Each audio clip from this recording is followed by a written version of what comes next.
गुरु रूप प्यारी साध संगत जी, राधा स्वामी। अच्छा।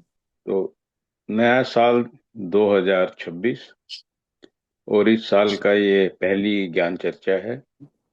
तो इस नव वर्ष पर मैं अपनी तरफ से आप सभी भाई बहनों को हाथ जोड़ करके शुभकामनाएं देता हूं और सतगुरु महाराज से अरदास करता हूं कि हे महाराज, हे परमपिता परमात्मा, अपने बच्चों पर अपनी दया मेहर की बख्शीश इसी प्रकार हर पल बनाए रखना। यह नया साल आया है नई उम्मीदों के साथ, नई चेतना के साथ, नए अवसर, नई शुरुआत। हम लोगों ने बहुत से अपने संकल्प बनाए होंगे कि इस साल हम ऐसा ऐसा करेंगे, इस प्रकार से अपने जीवन में परिवर्तन करेंगे। तो मेरी गुरु महाराज से अरदास है कि आपके बच्चों ने अपने अपने जो भी संकल्प बनाए हैं उनको पूरा करने के लिए उनके अंदर हिम्मत और हौसला दे। देखिए, उम्मीद और हौसला हमको कभी छोड़ने नहीं चाहिए, क्योंकि जीवन में सुख और आनंद इन उम्मीद और इस भरोसे और इस विश्वास के साथ ही कायम रहता है। ये इस अवसर पर, नए साल की शुरुआत पर, मुझे भी बहुत से संदेश आप लोगों की तरफ से मिले। बहुत से भाई बहनों ने अपने सतगुरु प्रेम के प्यारे ग्रुप में भी एक दूसरे को शुभकामनाएं दी, और बहुत से लोग ऐसे भी हैं जिन्होंने लिख के नहीं दी पर दिल में उनके सभी के लिए शुभकामनाएं थी। मैं आप सबका भी धन्यवाद करता हूं और आप सबकी तरफ से सभी का धन्यवाद, क्योंकि ये अवसर है हमको याद दिलाने के कि यह जो मनुष्य का जीवन हमको मिला है इसका एक एक पल बहुत कीमती है, और इसकी कीमत को हम पहचाने, इसकी वैल्यू को पहचाने। क्योंकि एक चीज समझ लीजिए, एक भी पल अगर हमारा बेकार चला गया तो बहुत बड़ी चीज हमारे हाथ से छूट गई। हमें जो करना है, जो भी हम समझते हैं कि यह ठीक है, उसको करने का बस यही एक मौका है। वैसे तो नया साल आया है, 365 दिन का है। एक दिन 24 घंटे का और 1 घंटा 60 मिनट का, उसके भी सेकंड 60 सेकंड। पल 1 सेकंड से भी छोटा है, जैसे आंख झपकते हैं। तो हमें इस एक एक पल की चिंता होनी चाहिए और इस एक एक पल को जीना चाहिए, और इस पल को आनंद में, मस्ती में, इन सब में मगन रहना चाहिए। ये चीज आप समझ लीजिए, और ये मेरा मानना है। हमारे आनंद को, हमारी मस्ती को अगर कोई चीज समाप्त करती है, उसको दूर करती है, तो वो बाहर की चीजें नहीं है, कोई दूसरा व्यक्ति नहीं है। हमारी अपनी सोच, हमारी अपनी कमी और हमारी अपनी जो चीजों के साथ जुड़ी हुई लालसा है, यही इसका कारण है। इस मौके पर हमको एक संकल्प ये रखना चाहिए कि मैं अपने जीवन में, मैं हर पल को सतगुरु महाराज की याद में, उनके भरोसे और उनका स्वरूप अपने दिल में बैठा करके, इस संसार से मैं कुछ भी सुख दुख की आशा ना करते हुए, उन्हीं के नाम के साथ, उनके शब्द के साथ, उनके स्वरूप के साथ अपने आप को आनंद में हालत में रखूंगा। देखिए, आनंद और सुख में अंतर है। सुख और दुख एक सिक्के के पहलू हैं, और आनंद एक मस्ती की हालत है। फिर हमें किसी चीज से परवाह नहीं पड़ती। हमने कुछ खाया नहीं खाया, कुछ पहना नहीं पहना, हमारे साथ कोई मिलने आया नहीं आया, किसी ने हमको दो मीठे शब्द बोल दिए या किसी ने दो कड़वी बात बोल दी, कहीं कुछ लाभ हुआ, हानि हुआ, इन सब से हम अलग हो जाते हैं। वहां तक, इस अवस्था तक पहुंचना, यही हमारी यात्रा है। ये देखिए, हमको एक चीज समझ लेनी चाहिए। दो चीज होती हैं, एक लक्ष्य होता है, एक वहां तक पहुंचने की यात्रा होती है। लक्ष्य है, हमें पता है। यात्रा लंबी होती है, लक्ष्य पे तो हम पहुंचेंगे और बहुत कम समय तक उसका आनंद मिलता है। बट जो यात्रा है, यात्रा को भी हमें आनंदमयी बनाना चाहिए, इस जीवन को भी हमें आनंदमयी बनाना चाहिए। और जीवन को आनंदमयी बनाना मतलब इसके एक एक पल को आनंदमयी बनाना चाहिए। तो आनंदमय बनाने के लिए हम ये अपने मन में संकल्प रखें, अपने मन में ये भरोसा रखें, अपने में विश्वास करें, और ये भी हमारा एक इस साल का रिजोल्यूशन रहना चाहिए कि मैं सतगुरु के प्रेम प्यार में अपने आप को सदा आनंद की हालत में, मस्ती की हालत में, और इस सुख दुख की नगरी से मैं अपने आप को कम से कम जोड़ने का प्रयास करूंगा।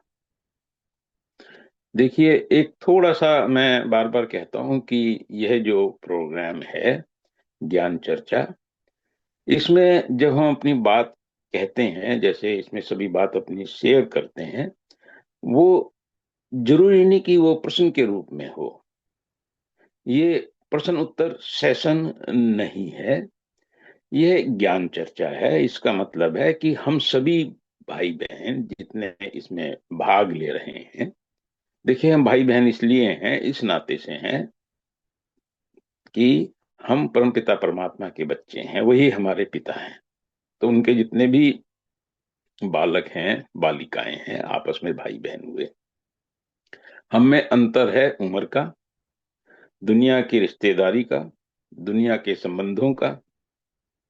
बट आध्यात्मिक रूप से, आत्मिक रूप से हम भाई बहन हैं। तो हम जितने भी भाई बहन हैं, हम अपने जीवन के अनुभव, जो भी हमारा अपना अनुभव रहा, हमने कोई बात सीखी, हमारे अपने विचार, हमारी अपनी बातें, वो भी हम इस मंच के माध्यम से एक दूसरे के साथ साझा कर सकते हैं। हमारी कोई जिज्ञासा है, हम कुछ नया जानना चाहते हैं, हमारे मन में कुछ संशय है, हम उस पर बिल्कुल स्पष्ट नहीं है, और उसमें हम चाहते हैं कि अगर हम आपस में चर्चा करेंगे तो उन विचारों में स्पष्टता आएगी, उनको हम यहाँ पर शेयर कर सकते हैं। हमें किसी बात का समाधान चाहिए या हमारे पास समाधान है, जिस समाधान से हम सब भाई बहन लाभान्वित हो सकते हैं, वो सब बातें हम यहाँ शेयर कर सकते हैं बिना झिझक के। जरूरी नहीं है कि हम वही बातें करें जो हमारी पारिवारिक हैं या जो हमारे पारिवारिक सुख दुख हैं। तो उन बातों के अलावा भी बहुत सी बातें हैं, जीवन की इतने पल हैं, इतनी खुशियों के मौके हैं हमारे जीवन में, इतनी बार हमको सतगुरु का नाम याद करके जीवन में आनंद मिला है, उन सब बातों को हम यहाँ एक दूसरे के साथ साझा कर सकते हैं। तो यह मंच है हमारा एक दूसरे का साथ देने का, एक दूसरे को इस आध्यात्मिक यात्रा में एक दूसरे को एक सहारे मजबूती के साथ हम आगे बढ़ने में मदद करें। तो और कोई भाई बहन भी अगर किसी और प्रेम प्यार का संदेश इस ग्रुप में देना चाहे नववर्ष के मौके पर, मैं उन सबको भी आमंत्रित करना चाहूंगा कि वो भी अपना हाथ रेज करें, और संदीप भाई के माध्यम से हम एक दूसरे के लिए इस वर्ष पर शुभकामनाएं दे सकते हैं। तो यह मौका उस काम के लिए भी है। और अगर कोई भाई बहन अपने अभी विचार शेयर नहीं करना चाहता, तो फिर मैं विजय भाई से कहूंगा कि अगर उनके पास कुछ प्रश्न हैं, कुछ जिज्ञासाएं हैं, हम उन पे चर्चा कर सकते हैं।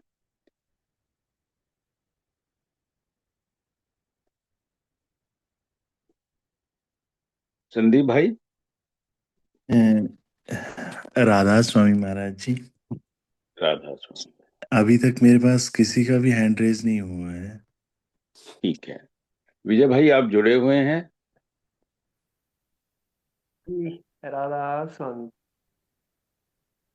राधा स्वामी विजय राधा। भाई। आज का ये पहला सेशन है जी इस वर्ष का 2026 का। आप सभी को, जितने भी भाई बहन, छोटे भाई बहन, बच्चे हमारे जुड़े हैं, उन सबको बहुत बहुत शुभकामनाएं। और आप जी को भी जी, आप जी ने पूरा पिछला साल अपने साथ रहने का मौका दिया। मैं आपका भी बहुत बहुत धन्यवाद करता हूँ और शुक्राना भी करता हूँ जी दिल से। तो सवाल पूछ लूं जी, पहले एक विजय भाई, सवाल। मुझे एक चीज में थोड़ा संशय रहता था कि हम जो ये प्रोग्राम कर रहे हैं लोगों के लिए कितना लाभप्रद है, पर जैसे मुझे काफी भाई बहनों के संदेश मिले तो जो कि सभी सकारात्मक हैं, और कई भाई बहन ने बोला कि उनको पूरे सप्ताह इस समय का इंतजार रहता है, इस समय आपस में जुड़ने का इंतजार रहता है। और जी। ये उनके लिए काफी, उनको ये प्रोग्राम अच्छा लगता है, तो मुझे लगा कि भाई हाँ, ये एक हमारी अच्छी पहल है जिससे कि हम एक दूसरे का सहयोग कर पा रहे हैं। तो जी। अब मेरे मन में इस कार्यक्रम के संबंध में कोई संशय नहीं रहा। तो मेरा ये विचार है कि भाई हम इसको कंटिन्यू करें, और समय जैसे अभी आपने आधा घंटा पहले किया है, तो इस समय को हम मौसम के अनुसार, परिस्थितियों के अनुसार आगे पीछे कर सकते हैं जरूरत पड़ने पर। अदरवाइज यह एक ठीक प्रोग्राम है। जी, मेरे पास भी जी बहुत सारे भाई बहनों के आते हैं, फोन भी आते हैं, बैठ के चर्चा भी होती है, आश्रम में भी होती है। तो सभी कहते हैं, कुछ तो बेचारे ऐसी बहनें भी हैं, कुछ भाई भी हैं जो अपने काम में या परिवार की वजह से आश्रम नहीं आ पाते, डेरे नहीं आ पाते। तो उनके लिए तो वो तो कहते हैं हमारे लिए तो ये वरदान जैसा ही है जी। और बहुत सारे भाई बहनों को बड़ा अच्छा लगता है, क्योंकि ऐसा मंच, आज भी मैं शाम को आश्रम में था जी, यहाँ मातृभूमि सेवा मिशन। तो वो मिश्रा जी बैठे थे, तो कह रहे थे भाई देखो ये इतना बड़ा प्लेटफार्म आप लोगों को दिया, ये सौभाग्यशाली जीव हैं आप लोग सब। और आप जी के गुरु जी ने ये इतना बड़ा मंच दे रखा है, हर हफ्ते आपको मिलने का मौका मिलता है, बातचीत आपस में करने का, ज्ञान चर्चा नाम दिया, वो तो सुन के ही बहुत मतलब रोमांचित थे भी। ज्ञान चर्चा इसका नाम दिया गया है इस कार्यक्रम का। तो हमें तो लग ही रहा है जी, हमारी साथ संगत को तो औरों को भी अच्छा लग रहा है जी। अगर किसी से बात करते हैं भी, चलो एक मंच है ऐसा, 1 घंटा हफ्ते में जुड़ने का मौका मिलता है, ये बात ठीक है जी आप जी की। मेरे पास तो बहुत आते हैं इस चीज, इस तरीके के भी, हमें इंतजार रहता है इस दिन का। तो अच्छा है जी ये बहुत। ये तो आप जी का कितना भी धन्यवाद कर लें, गुरु महाराज जी का आभार व्यक्त कर लें उतना कम है जी। तो अब सूचनाएं हैं जी, एक तो कार्यक्रम की, पहले वो दे दूं या सवाल पे ही आ जाऊं जी? बहुत पुराना एक सवाल है एक बेटी का। सवाल से पहले थोड़ी सूचना दीजिए। हमारे बीच में अब भाई अमरनाथ जी नहीं रहे, तो उनका भी, उनके बारे में थोड़ी सी सूचना सबको दीजिए। जी, अ, बाबा जी थे हमारे डॉक्टर अमरनाथ जी। पता ही है ज्यादातर साध संगत को, लेकिन अगले बच्चों को नहीं पता। धनतोड़ी गांव से थे वो। अ, पशु पशु चिकित्सक थे वो। जो डंगर होते हैं हमारे पशु, उनके डॉक्टर थे वो।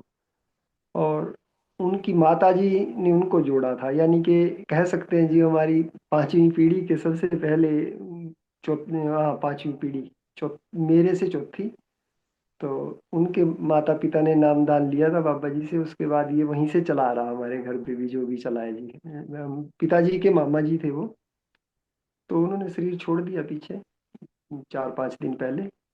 तो किताब भी लिखी है उन्होंने, आस्था के स्वर करके एक किताब है उनकी। अ, तो वो भजन है उन्होंने जो देसी तरीके से अपने पिरो रखे हैं। मैं उनके भजनों को भी थोड़ा थोड़ा करके कई बार डाल दूंगा उस पे, और गाते भी हैं बहुत सारे भजन उनके, उनकी कैसेटें भी हैं। तो उन्होंने कुछ लिख भी रखे हैं।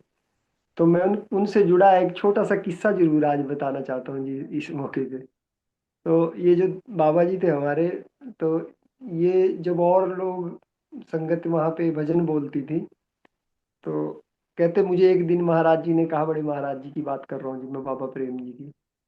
तो कह रहे उन्होंने कहा भी भाई अमरनाथ आप भी बोला करो, जैसे अब आप जी कहते हैं हमें भी आप बोला करो, सबको बच्चों को भी बोलते हो। तो कहते मैं पीछे बैठा था, मेरे को बोला उन्होंने भी अमरनाथ जी आप भी बोला करो कोई शब्द। तो कहते जी मेरी तो आवाज बहुत वैसी है, मैं ना तो मेरे को बोलना आता, मेरा तो गला भी नहीं, और ना मैं कभी बोला जी, मेरे को तो ना बोलना आता है। तो कहते मेरे को महाराज जी ने कहा भाई अमरनाथ प्रयास किया कर, एक दिन ऐसा आएगा आप बोलोगे भी और शब्द लिखोगे भी। तो कहते भाई मेरे को तो महाराज जी ने उस दिन का ये वचन कहा था, और उसके बाद तो मेरे अंदर ऐसी प्रेरणा जगी।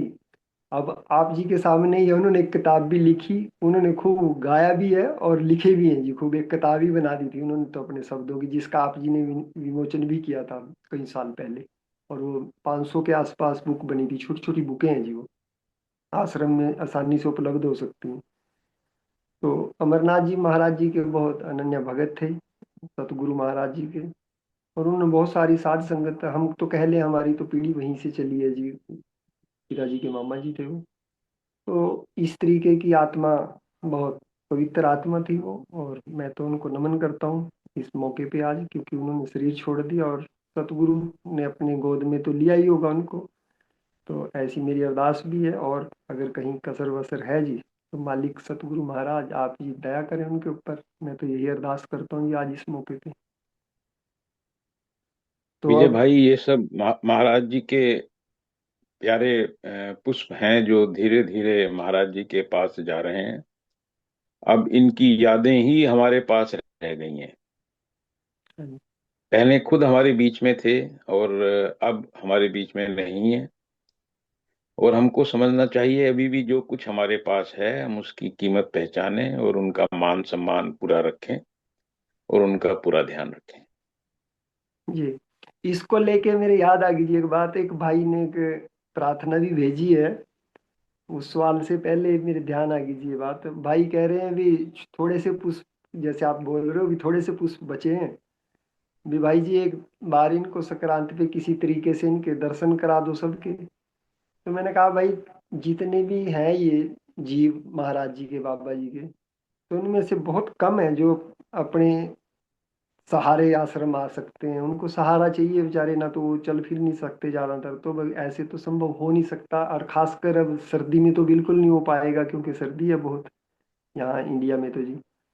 तो उन्होंने कहा था भी एक बार अगर हो सके तो भाई जी जितने भी बचे हैं, 15 20 20 के आसपास बचे होंगे भी, तो इनको इनके दर्शन करा दो। मैं कहा जी भाई ऐसा तो कैसे हो सकता है, क्योंकि वो बेचारे तो किसी के सहारे ही हैं सारे जीव, लगभग लगभग दो चार को छोड़ के। तो आगे कोई ऐसा आएगा तो फिर कोई किसी मंच पे देख लेंगे जी, ऐसा पॉसिबल हुआ, महाराज जी की दया हुई। तो अब विजय भाई, सूखी 65 साल से तो कम का कोई होगा नहीं। नहीं है जी। जो होंगे, मेरा मानना ये है, अभी 65 से ऊपर के, या विशेष तौर से 70 और 75, तो मुझे लगता है कि क्योंकि मैं भी 66 का हूँ, महाराज जी से नाम लिया हुआ है। मेरे बाद में मेरे से कम उम्र के कोई एक दो होंगे जो वहां से नाम लेने वाले हैं। नहीं तो सभी लोग 70 75 80 85 90, जो हाँ जी। जैसे आपने बोला 15 20 जो भी हैं वो इसी प्रकार के जीव बचे हुए हैं। तो जो भी देखो। हमारे पास ये पुरानी पोध है, हाँ क्योंकि जी। उनके जीवन के कुछ स्मरण हैं, जो बातें हैं, उनका जो प्यार है, जैसे भी आपने बताया अमरनाथ जी के बारे में, तो जी। ये बातें हैं जो हमको प्रेरणा देती हैं, हमको समझाती हैं कि सदगुरु के साथ कैसे प्रेम करना चाहिए। तो जी। इसलिए इन फूलों के गुलदस्ते को संभाल के रखने की, उनकी यादों को संजो के रखने का हमारा प्रयास रहना चाहिए। जी। मेरी और जानकारी कोई में सूचना विजय भाई हो? हाँ जी, आप जी कहिए। नहीं, मैं ये कह रहा हूँ और कोई सूचना, आप हाँ कहते हैं जी। कुछ सूचनाएं हाँ हैं। हाँ। जी जी। आश्रम में 10 से 6 तक का भजन सिमरन का कार्यक्रम है जी। जो भी भाई बहन जाना चाहे वो 6 से अपनी सुदेश बहन जी की अगुवाई में कार्यक्रम है, उनकी देखरेख में। तो बहन जी 5 को आश्रम पहुंच जाएंगे, और 6 से 10 का ये कार्यक्रम है भजन सिमरन का। जो भी भाई बहन इसमें हिस्सा लेना चाहते हैं वो बड़े प्रेम के साथ, बड़े प्यार के साथ पहुंचे आश्रम। और 11 जनवरी को मासिक सत्संग है, बड़े प्रेम और श्रद्धा के साथ ये कार्यक्रम होगा आश्रम के अंदर। और क्योंकि पहला साल का पहला ये कार्यक्रम है, मेरी मुख्य सेवादार और जत्थेदारों से प्रार्थना है हो सके तो वो जरूर पहुंचे आश्रम, ताकि हम एक मनन कर सकें बैठ के सारे आपस में भाई बहन, भी और क्या इसमें अच्छा हो सकता है, क्या हमसे कमियां रही जिनको हम सुधार सकें, क्योंकि आपस में हम ही कर सकते हैं ये बैठ के। तो मेरी उन भाई बहनों से, जत्थेदारों से, मुख्य सेवादार जो भी हैं भाई बहन, उनसे प्रार्थना है वो जरूर पहुंचे पहला है ये, और ताकि हम एक मनन कर सकें बैठ के, अपने जीवन के ऊपर भी मनन कर सकें और अपनी सेवा के बारे में भी मनन कर सकें, भी हम अपनी सेवा को ठीक से और कैसे दुरुस्त कर सकते हैं। और एक इससे इतर एक कल कुरुक्षेत्र में ही जी मातृभूमि सेवा मिशन में एक कार्यक्रम है, हमारे संस्कारों और हमारे विचारों से राष्ट्र की प्रगति में हमारी भूमिका। तो आसपास के भाई बहन इस कार्यक्रम में, क्योंकि ये एक छोटा सा संगठन है हमारा राष्ट्र प्रेम मंच के नाम से, जो राष्ट्र को समर्पित है और सामाजिक संगठन है ये। इसमें 11 बजे प्रबुद्ध लोग जो अब समाज के लिए जो अपने संस्कारों के बारे में सोचते हैं, इनका उद्बोधन है 11 बजे के आसपास। और उसके बाद प्रेम प्रसाद वहीं पे है। कोई भाई बहन अगर यहाँ आसपास से भी आना चाहे तो मैं सादर मंत्रित करता हूँ। कोई भाई बहन जो सुन रहे हैं आसपास के हैं तो बड़े प्रेम के साथ वो आ सकते हैं। ये कार्यक्रम है राष्ट्र प्रेम मंच, एक हमारा छोटा सा मंच है जो सामाजिक है, ये इसका संचालन कर रहा है। तो ये तो सूचनाएं थी जी। अब सवाल है जी एक बेटी का, बहुत पुराना है छोटा सा, उसके बाद फिर आगे देख लेंगे जी अगर किसी का हैंड रेज हुआ। एक बेटी पूछते हैं जी, ये हमारी जो संक्रांत है, मासिक सत्संग है, ये संक्रांत क्यों मनाई जाती है? बस एक ही लाइन का सवाल है जी उसका, बहुत पुराना सा सवाल। हाँ। अ, देखिए, मैं पहले तो संक्रांत को बता दूं कि संक्रांत किसको कहते हैं। यह संस्कृत का शब्द है संक्रांति, और उस संक्रांति से ही पंजाबी में संक्रांत शब्द बना है। संक्रांति क्या है कि हमको पता है 12 राशियां हैं और ये 12 ही महीने होते हैं। राशि से मतलब है तारों का समूह। तो सूर्य जब एक राशि से दूसरी राशि में प्रवेश करता है, तो इस जो ट्रांजिशन है, इस मूवमेंट है, इसको संक्रांति कहते हैं। और उसके बाद लगभग एक महीने तक सूर्य एक ही राशि में गमन करता है, और फिर दूसरी राशि आ जाती है। तो जब ये एक राशि से दूसरी राशि में जाना है, इसको संक्रांति कहते हैं। और इसमें सबसे प्रमुख संक्रांति है भी जो जनवरी में आती है, जिसको हम मकर संक्रांति कहते हैं, मकर संक्रांति। पर संक्रांति मकर वाली ज्यादा फेमस है। मकर राशि में अब सूर्य गमन कर रहा है, ये इसलिए ज्यादा फेमस है क्योंकि अभी सूर्य का जो गमन है दक्षिणायन है। सूरज दक्षिण की तरफ को मूव कर रहा है। हम देख सकते हैं दोपहर को हमें दक्षिण दिशा में सूरज का झुकाव दिखाई देता है। और उसके बाद धीरे धीरे अब सूरज ने जो अपनी गति ली है वो उत्तर की तरफ ले ली है। इसको उत्तरायण बोलते हैं, दक्षिणायन उत्तरायण। तो सूर्य 6 महीने दक्षिण की तरफ और 6 महीने उत्तर की तरफ। तो जो दक्षिणायन है यह जुलाई से लेकर के जनवरी तक का पीरियड है, मिड जुलाई से मिड जनवरी तक लगभग, मकर संक्रांति तक। और मकर संक्रांति से उत्तरायण शुरू होता है। इसको हमारे पिछले ग्रंथों में समझाने के लिए देवताओं की रात्रि, और अब बोलते थे देवताओं का दिन आरंभ हो रहा है। बट हम जो संसारिक जीव हैं उनके लिए हर महीने के बीच में एक संक्रांति और आती है, जब सूर्य एक राशि से दूसरी राशि में प्रवेश करता है। हर महीने की संक्रांत है ये, हिंदी महीनों के हिसाब से आप इसको समझ सकते हैं। तो महीने के, ये अंग्रेजी महीनों के लगभग बीच में आती है, 14, 15, 16 के आसपास। और क्योंकि ये एक तिथि है, तो पंजाब में खास तौर से संक्रांति मतलब एक महीना हो गया, और ये सूर्य के हिसाब से है, ये चंद्रमा के हिसाब से नहीं है। चंद्रमा के गमन के ऊपर नहीं है, सूर्य के गमन के ऊपर है। तो उसके हिसाब से हर महीने का एक तिथि हो गई। तो जो काम मासिक लोग करने हैं, तो ये संक्रांति के दिन, क्योंकि इसको लोग पवित्र मानते हैं, तो मासिक सत्संग, मासिक कार्य इस दिन करना पसंद करते हैं। हमारे आश्रम में पहले जो प्रॉपर संक्रांति होती थी, हम उसी दिन मासिक सत्संग रखते थे जब राणा जी महाराज थे। उनके समय में मासिक सत्संग जो सही संक्रांति का दिन है उस दिन किया करते थे। मैंने इस व्यवस्था में थोड़ा परिवर्तन किया। मैंने इसलिए किया क्योंकि पहले संक्रांति एक तिथि थी जहां पर लोग को पता था कि किस दिन मासिक सत्संग होगा, उनको कैलेंडर वगैरह देखने की जरूरत नहीं थी। बट अब लोग ज्यादातर कार्य करते हैं, जॉब करते हैं। उसमें लोगों की संडे को छुट्टी रहती है। तो मैंने विचार किया कि लोगों के लिए बजाय सोमवार मंगलवार जो वर्किंग डेज हैं, कार्य दिवस हैं, सोमवार से लेकर के सैटरडे तक, शनिवार तक, उनके बजाय इतवार को आश्रम में आकर के सत्संग में भाग लेना ज्यादा सुविधाजनक है। तो थोड़ा सा परिवर्तन किया हमने अपना। मासिक सत्संग बजाय संक्रांति के आसपास, यानी कि महीने के सेकंड सैटरडे के साथ वाले संडे को रख लिया। उससे पहले संक्रांति के दिन था। और कोई महत्व नहीं है इसका। ये एक बोलना चाहिए खगोलिक गणनाओं का विषय है कि सूर्य का एक राशि से दूसरी राशि में गमन, जब मूवमेंट होता है, वो संक्रांति है।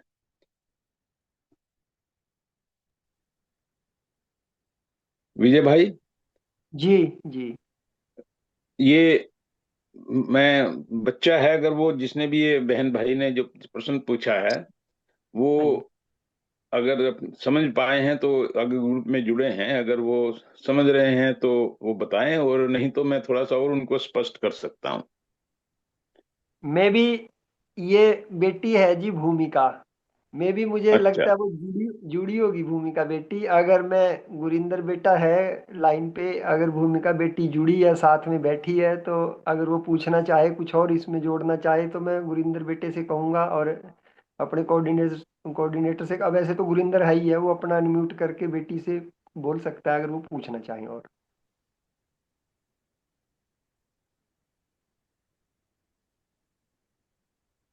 गुरविंदर बेटा, मैं पटियाला गुरविंदर से बात कर रहा हूँ, उनसे प्रार्थना कर रहा हूँ। अगर भूमिका आपके साथ है तो, अगर उनका क्लियर हो गया तो ठीक है, नहीं तो वो कुछ ऐड कर सकती है, पूछ सकती है कोई भी बात। महाराज जी सीधे हैं आपके साथ। कीर्तन योगिनी पूछा गुरुजी ने क्या बताया। दे दो गुलाब भाई, अगर है गुलाब तो। भाई, राधा स्वामी। राज स्वामी गुरु जी। ठीक है जी, तो ठीक है। गुलाब भाई, आप तो समझ रहे होंगे संक्रांत किसको कहते हैं। जी गुरु जी। हाँ, तो बाकी समझाने का काम आप कर दीजिएगा भाई। पहले तो जी, अगर ये बेटी भूमिका मेरे पास खड़ी है जी, बैठी है। अच्छा। ये बताएगी क्वेश्चन उसके बारे में पूछा था आपने। बस कुछ नहीं पूछना, बोल लो आप, समझ। राधा स्वामी महाराज जी। हाँ, राधा स्वामी बेटी। समझ गई थी महाराज जी मैं। हाँ, क्योंकि बेटे कई बार क्या होता है, जब हम अपनी बात कहते हैं, दूसरा आदमी सुनता है और फिर अपनी बात वो अपने ढंग से कहता है, तो उसमें कई बार मुख्य बात छूट जाती है। हाँ जी। इसीलिए मेरा था कि भाई जिसने ये प्रश्न पूछा है उसकी समझ में आए कि संक्रांत क्या है। ये हाँ हर जी। महीने करीब 14, 15, 16 के आसपास ये जो ट्रांजिशन है, वो पंजाब में संक्रांत बोलते हैं, संस्कृत में संक्रांति हाँ जी। बोलते हैं इसको। हाँ जी। जैसे मकर संक्रांति, उसका जनवरी के महीने में जो ये है संक्रांति, उसको बोलते हैं मकर संक्रांति। हाँ जी। ठीक है बेटा। ठीक विजय है जी। भाई, राधा आगे स्वामी चलते हैं। महाराज जी। गुरु जी, अ, राज स्वामी जी। राधा स्वामी गुलाब भाई, आप कैसे हैं? मैं ठीक हूँ जी, बाबा जी की कृपा से जी। तो आप भी अपना संदेश जो आपने मुझे भेजा और ग्रुप में भेजा सबको यहाँ, क्योंकि हर आदमी जरूरी नहीं है सुन सके, समझ सके। आप अपनी बात कहते हैं, आपने बड़ी अच्छी बात लिखी थी संदेश में। आप वो बात सबके कह सकते हैं। मुझे तो आपने दोबारा से पंजाबी याद करा दी, पंजाबी में संदेश भेज रहे हैं। तो थोड़ा सा मुझे दिक्कत जरूर होती है, पर दोबारा से पढ़ने की, मेरी पंजाबी पढ़ने की वो बोलना चाहिए गति बढ़ रही है। गुरु जी, मैंने ग्रुप में भी किया था जी, शेयर किया था सभी संगत से। ठीक है। और गुरुजी मेरा एक कई बड़ी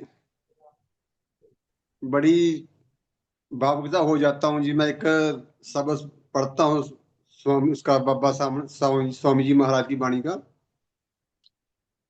जैसे जी स्वामी जी महाराज आए, और स्वामी जी महाराज के बाद जी डेरे में ब्यास में जी बाबा जयमल सिंह आए।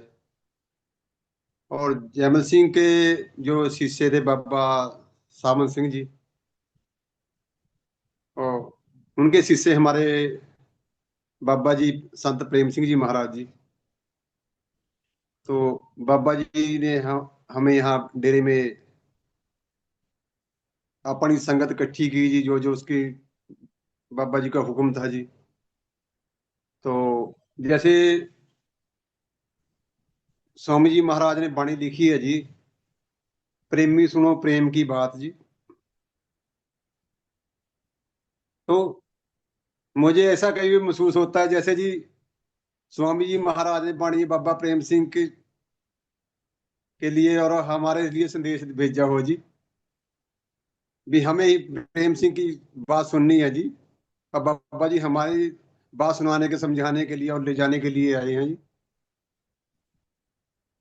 और वाणी में भी लिखा है जी प्रेम के बारे में, साच को सुन ले सबे जी प्रेम की होती नहीं प्रभ पायो। और बाबा जी भी अपना देखो नाम जी प्रेम लिख के रख के इस संसार में आए, और परमात्मा का नाम भी प्रेमी है जी। तो मैं इसके बारे में जी आपसे थोड़ा सा और व्याख्यान करें तो यही बाबा जी को हमें याद करने का अच्छा मौका होगा जी नए साल पे जी। धन्यवाद गुलाब भाई। प्रेम, इश्क, ये सब जो शब्द हैं, ये अगर आप देखेंगे, जो सूफी संप्रदाय है, सूफी मत है, उसके अंदर भी इसके ऊपर, प्रेम के ऊपर बहुत जोर दिया है। हम लोग इसके सही अर्थ को समझ नहीं पाते हैं। संसार में भी जो प्रेम है, संसार में भी जो प्यार है, जिसके साथ भी हम प्रेम प्यार करते हैं, जहां ये आमतौर पर प्रयोग किया जाता है शब्द, वहां पर भी हम लोग इसके सही अर्थ को नहीं समझते हैं। मैं जहां तक इसको समझता हूं, अगर मुझे किसी से प्रेम है, प्यार है, तो ये प्यार व्यापार नहीं है। मैं तो सदा इसको ऐसे ही समझता हूं। व्यापार में और प्यार में क्या अंतर है कि हम बदले में कुछ नहीं चाहते। जब हम किसी से प्रेम और प्यार करते हैं, हमारा सब पूरा ध्यान जिससे प्रेम है उसकी तरफ रहता है। हमारे सुख, हमारे दुख, हमारे दर्द हमारे लिए महत्वपूर्ण नहीं होते, ना हम बदले में कुछ चाहते हैं। तो अगर हम सतगुरु से प्रेम करते हैं, सतगुरु से प्यार करते हैं, तो हमारा तो सब कुछ ध्यान उन्हीं के ऊपर रहना चाहिए। वो प्रेम है, वो प्यार है, वो इश्क है कि मेरे लिए उनके अलावा कुछ नहीं। तो मैं क्या है, देखिए अध्यात्म के अंदर समझिए, परमात्मा और मेरे बीच में जो हो में है, जो अहंकार है, यही सबसे बड़ा बाधक है। हमारी जो आध्यात्मिक प्रगति है, उसमें मेरा अहंकार, मैं ये हूं, ये सबसे बड़ा बाधक है। मैं अपने बारे में सोच रहा हूं, मैं अपने में ही लगा हूं। और जब हम कहते हैं कि मालिक से प्रेम करो, सतगुरु से प्रेम करो, उनसे इश्क करो, उनसे मोहब्बत करो, तो भाव ये है कि हमने अपने आप को उनमें खो दिया। हमारे लिए जो कुछ उन्होंने कहा वही सबसे बड़ी चीज है। हमें उसके अलावा कुछ भी दिखाई ना दे। जैसे हीर रांझा, लैला मजनू, उनके किस्से हैं वो भी, और जैसे हमारे श्री कृष्ण भगवान राधा की जो किस्से हैं, वो सब उसी प्रेम को दर्शाते हैं। वो शारीरिक प्रेम नहीं है, जिसको हम आजकल आम भाषा में कहते हैं कि उसको, उससे प्रेम है, उससे प्यार है। ये आध्यात्मिक है। आध्यात्मिक प्रेम प्यार का मतलब है कि हमें कुछ नहीं चाहिए, जैसे माँ करती है दुनिया बच्चे के साथ। माँ सब दुख सहेगी, सब कष्ट सहेगी, ध्यान ये होगा कि बच्चे को कुछ ना हो। ये उस प्रेम की, उस प्यार की एक झलक है। तो जब हम अपने आप को मालिक में खो देंगे, मालिक के साथ जुड़ के मालिक बनने का बन जाएंगे, तो फिर हमारी हों में हमारा अहंकार समाप्त हो जाएगा। तो जो बाधा है, जिस मैंने मुझे परमात्मा से अलग किया है, वो मैं समाप्त हो जाएगी। तो उस मैं को समाप्त करने के लिए, उस होमे को जलाने के लिए अगर कोई वस्तु है, कोई साधन है, तो वो प्रेम और प्यार ही है। और इस प्रेम प्यार को तो कई संतों ने, कई महात्माओं ने अपने अपने ढंग से व्यक्त किया है। पोथी पढ़ पढ़ जग माया, पंडित भया न कोई, ढाई आखर प्रेम का पढ़े सो पंडित होए। कि जब ये प्रेम की समझ हमारे अंदर आ गई, तो फिर हमें किताबों की, ग्रंथों की, किसी चीज की जरूरत नहीं। तो प्रेम क्या है? कि सतगुरु के साथ एक रूप हो जाना, परमात्मा के साथ एक रूप हो जाना। जैसे मैंने कहा कि भाई इस साल का हम अपना एक रेजोल्यूशन रखें कि हम सदा आनंदमयी हालत में रहेंगे। तो उसके लिए परमात्मा का आशिक बनना, परमात्मा का प्रेमी बनना बहुत जरूरी है। और जैसे आपने कहा, हमारे लिए तो महाराज जी प्रेम का रूप थे। वो प्रेम नाम रख के वो आए ही शायद इसलिए थे कि ताकि हम जब भी उनका नाम लें तो मुंह से प्रेम ही निकले, मुंह से प्यार ही निकले, और हम सब लोग भी आपस में उसी प्रेम प्यार की डोर में बंधे रहें। इसलिए आज जब विजय भाई ने कहा, तो हमने कहा कि प्रेम के गुलदस्ते के जो पुराने फूल हैं, आपके पास भी आपके पिताजी हैं, वो भी बहुत अच्छा गाते हैं। देखिए ये सब लोग अब हमारे पास कुछ ही चंद बचे हैं। तो इनका मान सम्मान और इनकी जो यादगारी है, इनकी बातें हैं, उनको हमको संजो लेना चाहिए। ये प्रेम के दीवाने हैं, प्रेम के प्रतीक हैं, प्रेम के रूप हैं। गुलाब भाई। जी गुरु जी, बिल्कुल सही जी आपकी बात। विजय भाई, जी जी। अब आप कंटिन्यू कर रहे हैं अपनी बात पे। हाँ जी। अ, किसी भाई का पर आपके काफी दिन साथ साथ अगर कोई और भाई बहन भी अपनी बात कहना चाहें, वो बीच में कह सकते हैं। ऐसा नहीं है कि खाली गुलाब भाई या विजय भाई या सतपाल भाई ही बोलेंगे। यह सबके बोलने का मंच है। महाराज जी एक सब लोग अपनी बात यहाँ साझा कर सकते हैं। महाराज जी एक हैंड रेज हुआ है, कुलदीप भाई जी हैं। हाँ, कुलदीप भाई हैं कसेरले से, उनको जरूर आप अनम्यूट करें, वो अपनी बात कहें।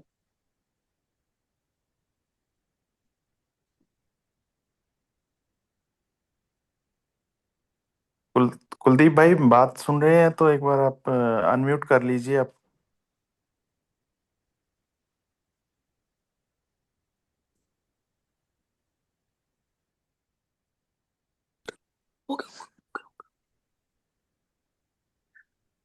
राज स्वामी गुरु जी। हाँ, रासुनी कुलदीप भाई।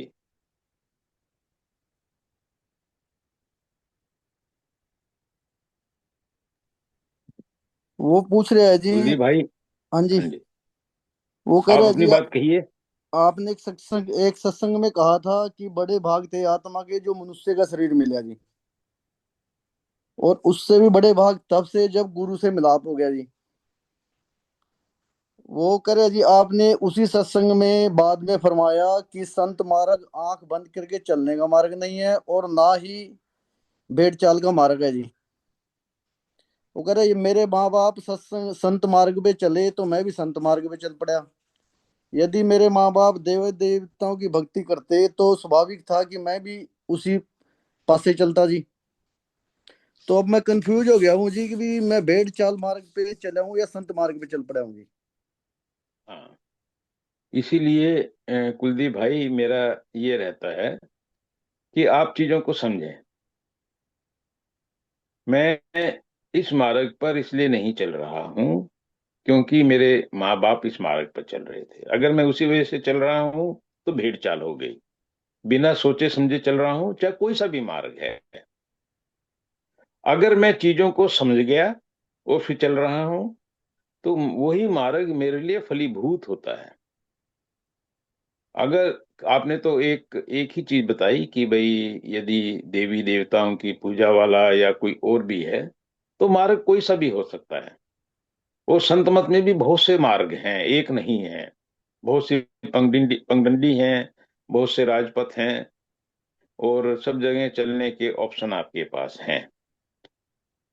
चीजों को समझना कि मैं ये काम क्यों कर रहा हूं, इस चीज पे मेरा जोर रहता है। मैं सुमिरन क्यों कर रहा हूं, 2.5 घंटे बैठा हूं सिमरन में, क्यों बैठा हूं मैं, अगर मुझे बैठना ही है। या मैं प्रेम क्यों कर रहा हूं, सेवा क्यों कर रहा हूं। देखिए हम मैं कई बार कहता हूं, अगर मेरे मन में किसी भी चीज से घृणा है, मान लिया देवी देवताओं वाला मार्ग है उससे भी मेरे मन में घृणा है, तो मैं सही सत्संगी नहीं हूं। घृणा तो खत्म करने हम आए हैं, और हमने अपने अंदर वो घृणा पैदा कर ली किसी चीज के साथ। हमें देखना है कि जो मैं कर रहा हूं वो मैं क्यों कर रहा हूं, तो मेरी दिमाग में वो क्लैरिटी होनी चाहिए, वो समझ होनी चाहिए। सदगुरु के पास जब मैं गया हूं, जैसे मैंने कहा कि भाई बड़े अच्छे भाग थे हमें, सदगुरु मिले। सदगुरु का मतलब है जो मुझे सही ज्ञान दे। तो यह मैं ये मानता हूं कि भाई हम बहुत भाग्यशाली हैं, हमारे सतगुरु जो भी यहाँ रहे हैं, प्रेम सिंह जी महाराज, राणा जी महाराज, उन्होंने एक एक एक चीज हमको बड़ी ही स्पष्ट रूप से समझाने का प्रयास किया कि हम क्या कर रहे हैं, क्यों कर रहे हैं। हम आंखें बंद करके बस करने के लिए नहीं कर रहे हैं। तो ये जो चीज है अगर हमारी समझ में आ रही है और हम समझ के कर रहे हैं तो बहुत अच्छा है। बिना समझे करने से कोई लाभ नहीं है, ये मेरा अपना मानना है। इसलिए मैंने सत्संग में कही कि भाई हर चीज को समझो। जब आप समझोगे, कोई आदमी आपसे पूछेगा कि ऐसा क्यों करते हो, तो फिर आपका जवाब ये नहीं होगा कि हमें तो खाली गुरुजी ने कहा इसलिए हम करते हैं। नहीं भाई, हम ये इसलिए करते हैं। फिर हम खुद अप दीपो भव जिसको बोलते हैं कि अपने दीपक, अपना मार्ग प्रशस्त करने वाले हम खुद हैं। क्योंकि वो ज्ञान की ज्योत सतगुरु ने हमारे अंदर भी जगा दी है। हमको भी इतना विवेक हो गया है, इतनी समझ हो गई है कि कौन सी चीज सही है कौन सी गलत है, उसका ज्ञान है। आंखें बंद करके ना चलने से मेरा तात्पर्य इस बात से है कुलदीप भाई। इसीलिए ये प्रोग्राम है कि जो चीज भी हमारी समझ में अभी स्पष्ट नहीं है, या ये कुछ चीज समझ में आती हैं पर मैं श्योर नहीं हूं कि ये चीज ऐसे ही है, तो मैं वो चीज यहाँ कह सकता हूँ, बात कर सकता हूँ, और हम लोग उस पर चर्चा कर एक अपने अंदर स्पष्टता, अपने अंदर क्लैरिटी उस चीज के बारे में ला सकते हैं। अगर कुछ हमको लगता है कि बदलाव करना है तो बदल भी सकते हैं, क्योंकि समय के साथ साथ बदलाव होना एक बड़ा ही स्वाभाविक प्राकृतिक नियम है। जो अपने आप को नहीं बदलते, जो अपने अंदर परिवर्तन नहीं करते। चीजों में बहुत परिवर्तन आया है समय के साथ साथ, सब जगह। बहुत सी जगह ऐसे जिन्होंने कहा कि हमको परिवर्तन नहीं करना है, तो वो उनको मुबारक। मेरा अपना मानना ये है कि हम लोगों को अपने अंदर आवश्यकता के अनुसार बदलाव करने के लिए सदा तैयार रहना चाहिए। तो मैं चीजों को इस प्रकार से देखता हूँ, और इसी प्रकार से इन चीजों को मैं स्पष्ट करने का प्रयास करता हूँ। और मेरा सदा ये रहता है कि मैं ये कोई काम इसलिए नहीं कर रहा हूँ कि किताब में लिखा है। अगर मैं शाकाहारी हूँ, यदि मैं नशीले पदार्थों का सेवन नहीं करता हूँ, यदि मैं सेवा करने का मैं प्रयास करता हूँ, तो इसके कारण क्या है, इसके पीछे का लॉजिक क्या है, यह करना क्यों लाभप्रद है, ये चीज मैं अच्छी तरह से समझता हूँ। मैं इसलिए नहीं करता कि ये लिखी लिखाई बातें हैं, किताबों में लिखी हैं, ग्रंथों में लिखी हैं, इसलिए करना है। नहीं, जो भी मैं करता हूँ समझ के करता हूँ। इसलिए मैं बोलता हूँ कि मैं भेड़ चाल में विश्वास नहीं करता। कुलदीप भाई, आपके मन में भी यदि किसी चीज के बारे में कोई संशय है तो आपको उस पर चर्चा करनी चाहिए। और अगर आपको लगता है कि नहीं, मेरे लिए तो ये मार्ग नहीं, ये मार्ग सही है, तो मुझे उस मार्ग पे चलना चाहिए। मैं सदा बोलता हूं कि हमारे आश्रम में आने वाले सभी व्यक्तियों का स्वागत है, वो चाहे किसी भी विचारधारा पे चलते हैं। हम यहाँ डेरे में लोगों को इसलिए इकट्ठे नहीं करते कि वो अपनी विचारधारा छोड़ करके यहाँ जुड़े, नहीं, वो जिस विचारधारा पर भी हैं, जिस भी पद्धति को फॉलो करते हैं, उस पद्धति को बड़ी स्पष्टता के साथ, क्लैरिटी के साथ, समझ के साथ उस पर चलें, ताकि उनको लाभ मिले। तो ये बात सबके लिए लागू है कि जहां भी हम करते हैं, सिंपल ये कह करके कि मुझे ऐसा करने को कहा इसलिए मैं करता हूं, वो चीज मैं सही नहीं मानता हूं। मुझे समझना चाहिए कि इसके पीछे ऐसा करने का क्या कारण है। कुलदीप भाई। ठीक है गुरुजी, उसने इसलिए पूछा था ये सवाल जी, क्योंकि वो कंफ्यूज इसलिए हो गया था। अभी कहीं भी डेरे में या सत्संग में जाता हूँ तो तकरीबन ना अटैचमेंट में लोग मिलते हैं, तो इसलिए उसने ये सवाल पूछा था जी। नहीं, ठीक है, पूछना चाहिए कुलदीप भाई। मैं तो इस चीज को ये मानता हूं कि अगर हमारे अंदर प्रश्न करने की, जिज्ञासा करने की अगर ये प्रवृत्ति नहीं है, तो हम ज्ञान अर्जित नहीं कर सकते। तो ये हमारे अंदर ये एक स्वाभाविक रूप से डेवलप होना चाहिए। और अगर ये प्रवृत्ति हमारे अंदर है कि हम चीजों को समझें, यह संसार में भी बड़ी लाभदायक है। जो हमारे बच्चे हैं, मैं सदा इसलिए थोड़ा फोकस रहता है, बच्चों को भी लगातार अपने अंदर ये जिज्ञासा रहनी चाहिए चीजों को समझने की। उनको अपने जीवन में एडॉप्ट करने से पहले कि ऐसा क्यों है, क्या है, ये बात बहुत क्लियर होनी चाहिए सबको। और उसके लिए पूछना, ऐसा क्यों, ये आवश्यक है। मैं तो बहुत सी चीजें अब भी सीखता हूँ। वो छोटी सी सेजल है, वो पूछती है तो मैं सोचता हूँ कि भाई इसने ये पूछा है तो इस चीज के पीछे मैं अपनी समझ बढ़ाऊं, वो अपने क्लैरिटी बढ़ाऊं। तो जो छोटा सा बच्चा मुझे ज्ञान दे सकता है, उसके प्रश्न के माध्यम से मुझे ज्ञान मिल रहा है। तो अगर आप लोग भी कुछ बात करेंगे, चर्चा करेंगे, तो अगर मुझे भी कोई चीज स्पष्ट नहीं है, तो वो स्पष्टता मुझे भी मिलेगी उससे, ये मेरे लिए भी लाभकारी है। जी गुरुजी, जिज्ञासा से मुझे एक बात याद आई जी। काफी ये पिछले महीने की बात है जी। एक कथावाचक कथा कर रहे थे जी, तो उन्होंने बोला भी मन से भी ज्यादा दुश्मन है आपकी आंखें, जो इस संसार में आपने ज्यादा खोल रखी हैं जी। इनको इतना नहीं भी एकांत में बैठ, जब आप फ्री हो तो एकांत में बैठ जाओ, और इनको ज्यादा संसार में खोलने की जरूरत नहीं है, तो मन आपका नाम में भी जो लगेगा और सिम भजन सिमरन भी करेगा जी। और इसको मैंने ऐसे देखा है जी। एक दिन मैं बाजार से आ रहा था, चले गया, रास्ते में मूंगफली की दुकान थी जी। मैं वहां से थोड़ा मूंगफलियां लेने के लिए रुका, तो पीछे पीछे मेरे ना जी एक पोता ही होगा मेरे ख्याल, बाबे की छड़ी पकड़ के आ रहा था। उसकी आंखें नहीं थी जी, वो उसको चल रहा था। वो मोबाइल में पोता इतना मगन हो गया कि उसने अपने दादाजी का हाथ छोड़ दिया। हाथ छोड़ दिया तो वो मेरी मोटरसाइकिल से आगे टकराया, उसने डंडी डुंडी से मारी। मैंने उस बेटे को बोला, मैं कहा बेटा आपका दादाजी तो पीछे छूट गया। उसने आके वहां से उसकी हाथ पकड़ा और चल दिया। मेरे अंदर एक जिज्ञासा पैदा हुई कि वो संत तो ठीक कर रहे थे जी, भी मन से ज्यादा तो आंख दुश्मन है, जो संसार में हमने ज्यादा खोल रखी है।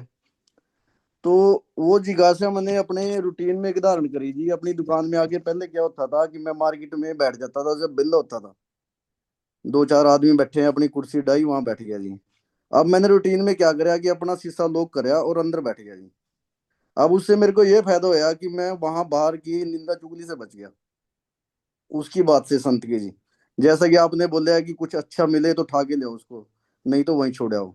मेरे को वो बात उसकी अच्छी लगी भी आंख को संसार में खोलो ही ना इतना। बहुत सही बात है कुलदीप भाई। 65% जो हमारी इंद्रियों में, मतलब जैसे बोलते हैं ना कि हमारी 5 ज्ञान इंद्रियां हैं, उनमें जो भी ज्ञान हमारे मस्तिष्क में पहुंच रहा है और जिसके ऊपर फिर हमारा मन काम करता है, उसमें 65% इस इंद्री का है, आंख की इंद्री का है। और 35%, 65% आंख से, 35% लगभग बाकी इंद्रियों से, कान, नाक, मेरे हाथ, इन सब इंद्रियों से केवल 35%। तो आंखों का तो बहुत बड़ा योगदान है। तो जितना भी इनको संभाल के रखोगे उतना हमारे लिए अच्छा है। बहुत अच्छी बात कही आपने। जी गुरु जी। संदीप भाई, समय का ध्यान रखें। महाराज जी अभी सिमरन का टाइम हो गया है। ठीक है भाई। तो साथ संगत जी, राधा स्वामी।